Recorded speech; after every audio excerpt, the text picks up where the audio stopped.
Hey, Abraham. I can't believe I'm here. But anyway, I've been following your teachings for about 3 years, and in those 3 years, I've manifested some spectacular things. But the question I have right now is that, let us say I'm trying to manifest something and I want it to come really quick, okay? And let us say that because you want it to come really quick, you're aware that it isn't coming really quick, so you're shooting yourself in the foot by wanting it to come really quick. Because your awareness that you want it to come quick brings forth your awareness that it isn't coming quick, which holds you in a vibrational discordant to what you want. So isn't it interesting? The quicker you want it, the slower it comes. Okay, now let us say...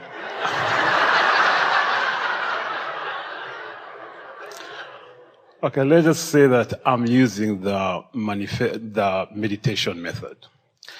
Is it more effective for me to meditate by getting into that meditation state and completely shutting down my thought process, which I can do? Or let us say I want to manifest Jerry and Esther's monster bus.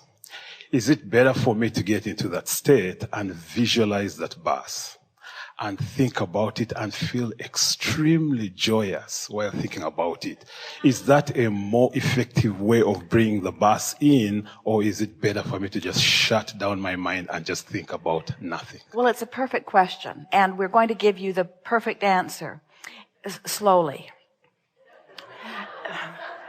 The answer to that question depends upon you. And what we mean by that is, if whenever you think about having something wanted, if it makes you aware that you don't have it, then the more specific you are, sometimes the more specifically resistant you are. It's like every subject is two subjects. You pick up a stick that has something wanted on one end, the absence of it is on the other. So you have to decide which end of the stick you are vibrating usually on. So if it's easy for you to imagine the details of the bus, if thinking about it, in fact, feels so good to you that it takes you right into the vortex, then we would say the more specific you are, the faster it will come. But if thinking about it reminds you that you don't have it, then the specifics of it slow you down. So that's why it's a sort of molding thing. The answer to the question is, be as specific as you can be while still feeling good. So another way of looking at it is, by meditating and quieting your mind, the vortex will take you in. So once you are in the vortex feeling good, now begin pondering this desire.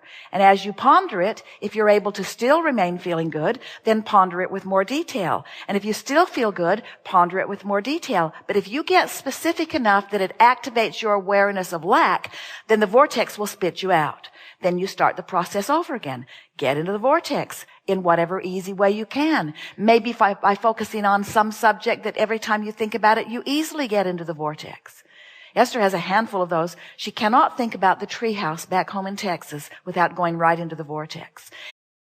Subject that takes you into the vortex, then milk it. That's what we mean by do your affirming from inside. So we teach meditation because, and you may laugh at this, it's easier to teach most of our friends to have no thought at all than to have pure positive thought on their subjects of desire. Because so many subjects of desire are laced with awareness that it hasn't come yet. And yet, what we're teaching is deliberate creation. In other words, what could be better than to be in the vortex, flying high, focusing your thought, and watching things come about? That's what you really intended, you see. So was that clear? Get in the vortex any way you can. Maybe meditation is the way. And once you're in there, think until the vortex throws you out. Then get back in there. And then think until the vortex throws you out. Until you show yourself that you are able to be a specific thinker of specific things wanted. Okay. There's one more thing that we want to give you here, and that is, this is an important answer to the basis of your question. You have to remember that you're not doing your creating from inside the vortex. You're doing your allowing from inside the vortex. You did your creating from outside the vortex. Most of it. I know what I don't want. Almost all of your asking happened from outside the vortex. So you ask and put it in there. Now your work is to allow.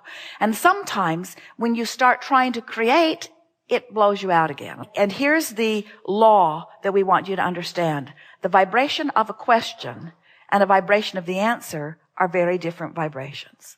The vibration of the problem and the vibration of the solution are very different vibrations. So when the problem has bounced you to the solution, can you see how your work is not to think your way in, but to feel your way in, or to quiet your mind and stop resistance?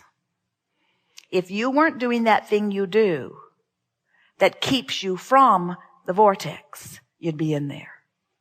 And that thing you do is thinking thoughts that are resistant to the vortex. So meditation, easy way in. Appreciation, easy way in.